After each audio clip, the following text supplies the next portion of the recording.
இயேசுவில் எனது அன்பிற்குரியவர்களே, உங்களுக்கு என்னுடைய இதயம் கனிந்த வாழ்த்துக்கள். வணக்கம். அன்பானவர்களே, இன்றைய சிந்தனைக்கு மத்தேயு நற்செய்தி 11வது அதிகாரம் 25 27 முடிய. ஆண்டவர் இயேசு தன்னுடைய சீடர்களை மிகுந்த பெருமிதத்தோடு எண்ணி பார்க்கிறார்.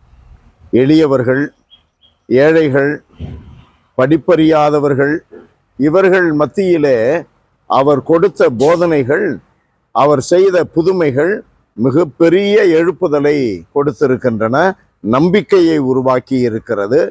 இயேசுவை எல்லா இடங்களுக்கும் அவர்கள் சென்று இயேசுவின் பெயரால் பேய்களை ஓட்டி குணமளித்து இயேசுவை போதிக்க ஆரம்பித்து விட்டார்கள். இதை கண்டு பெருமிதம் அடைகிறார் இயேசு. விண்ணுக்கும் மண்ணுக்கும் ஆண்டவரே, உம்மை போற்றுகிறேன். ஏனெனில் ஞானிகளுக்கும் அறிஞர்களுக்கும் இவற்றை மறைத்து குழந்தைகளுக்கு வெளிப்படுத்தினீர்.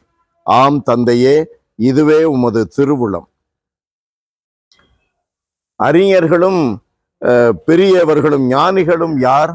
அந்த காலத்தில மக்கள் கருதியது மறைநூல் அறிஞர்கள், பரிசேயர்கள், குருக்கள். இவர்களெல்லாம் பெரிய ஞானிகளாக, அறிஞர்களாக கருதப்பட்டார்.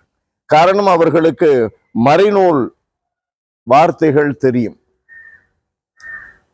கட்டளைகளை இன்னும் கடவுள் கொடுத்ததை போல பன்மடங்கு அதிகப்படுத்தி மக்கள் மத்தியிலே அதை சொல்லி மக்களை சுமைகளினால் அவர்கள் வேதனைப்படுத்தினார்கள், கட்டுப்படுத்தினார்கள்.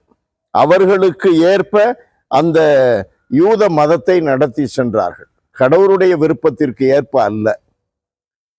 ஆகையினால் அவர்கள் கட்டுப்பாட்டிலே மதம் இருந்தது, மக்கள் இருந்தார்கள். ஆனால் கடவுள், தந்தை கடவுள், ஆண்டவர் இயேசு சொல்லுகிறார், யாரை தெரிந்தெடுக்கிறார்? சாதாரண மக்களை. சாதாரண மக்களுக்கு ஞானத்தை வெளிப்படுத்துகிறார். என்ன ஞானம்? இயேசுவில் கடவுள் இருக்கிறார், இயேசுவில் வாழும் கடவுளின் மகன் வந்திருக்கிறார், இயேசுதான் அந்த அனுப்பப்பட்ட மெசியா என்பதை வெளிப்படுத்தி இருக்கிறார். அவருடைய பெயரை உச்சரித்து பேய்களை ஓட்டுகிறார்கள், அவர் பெயரை உச்சரித்து நோய்களை நீக்குகிறார்கள். அந்த வல்லமையான செயல்களை எல்லாம் கண்டு தந்தை கடவுளை புகழுகிறார் நம்முடைய ஆண்டவரும் மீட்பருமான இயேசு கிறிஸ்து. அன்பானவர்களே, ஆகையினால் எங்கே வாழ்வு உண்டு என்பதை அறிந்து கொள்ள வேண்டும். உலக ஞானத்தில் அல்ல. உலக ஞானத்தை பெற்றுக்கொண்டால் நமக்கு வயிற்று பிழைப்பு நடக்கும். படிப்பு, கல்வி, பட்டம், பதவி, இவைகளெல்லாம் வயிற்று பிழைப்பை நடத்துவதற்கு உதவும். வயிறு நிறைந்து விட்டால் அமைதி ஏற்பட்டு விடுமா? வயிறு நிறைந்து விட்டால் சந்தோஷம் இருக்குமா? பலருக்கும் சோறு போடுகிற ஹோட்டல்களின் முதலாளிகள் மயக்கத்திலே இருக்கிறார்கள், வேதனையில் இருக்கிறார்களே. பணம் செழிக்க கொழிக்க வைத்திருப்பவர்கள் எல்லாம் வேதனையிலும் மன நிம்மதியின்மையிலும் இருக்கிறார்களே. அந்த நிம்மதியின்மையை போக்கி நிம்மதியை கொடுப்பது, அமைதியை கொடுப்பது, மகிழ்வை கொடுப்பது, மன நிறைவை கொடுப்பது கடவுள் கொடுக்கின்ற ஞானம், உண்மை. அதுதான் ஞானம். அதனால்தான் இயேசு ஞானமாக கருதப்படுகிறார். அன்பு நிறைந்த எங்கள் இறைவா, உம்மை போற்றி புகழுகிறோம், வாழ்த்தி வணங்குகிறோம்.